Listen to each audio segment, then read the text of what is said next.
So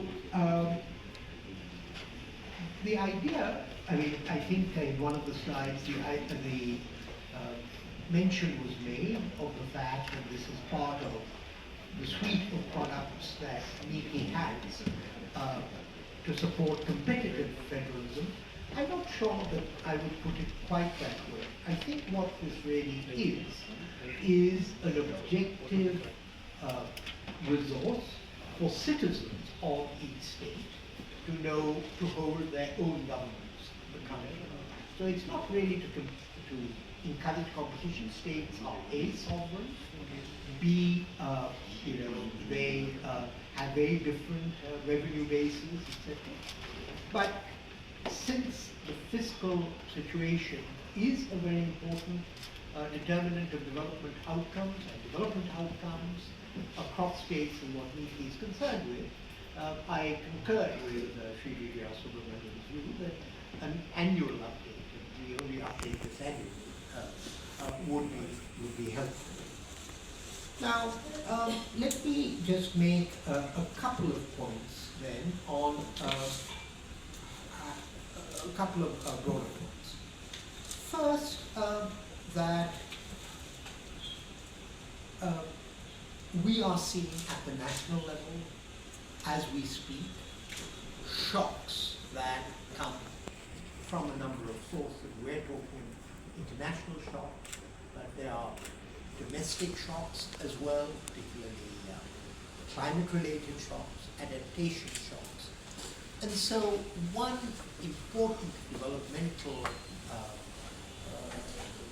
consequence of maintaining strong fiscal health is, of course, to have a buffer when shocks hit. Now, there are other mechanisms that are available, but some of those mechanisms have been cut back in the report of the 16th Finance Commission. And so, states that are somewhat closer or skating on thinner ice do need to think about, as it were, what their buffers will be if climate and other shocks come in. I think, though,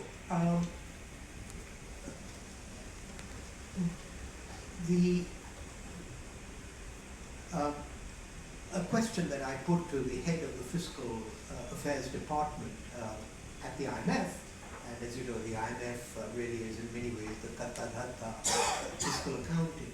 I said, and he had worked in Europe before, I asked him, what is in it for an individual entity, be it a state in India or a member state in the EU, to prefer transparency?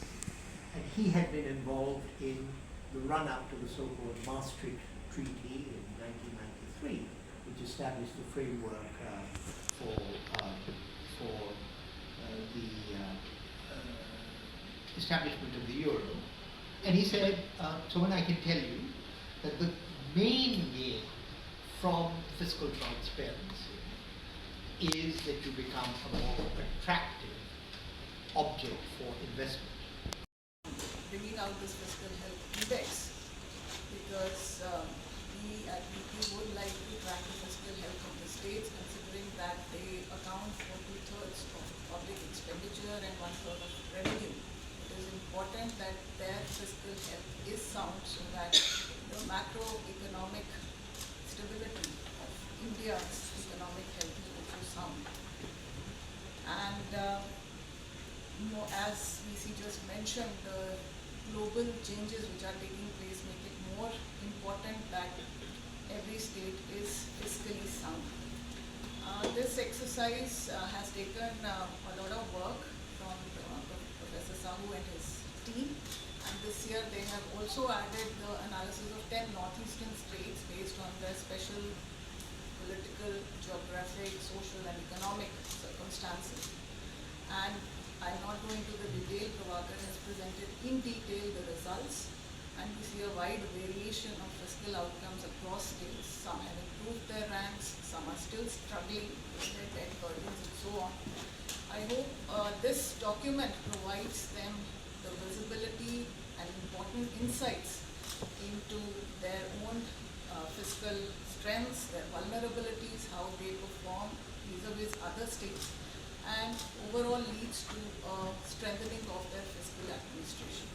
So thank you very much for being here for this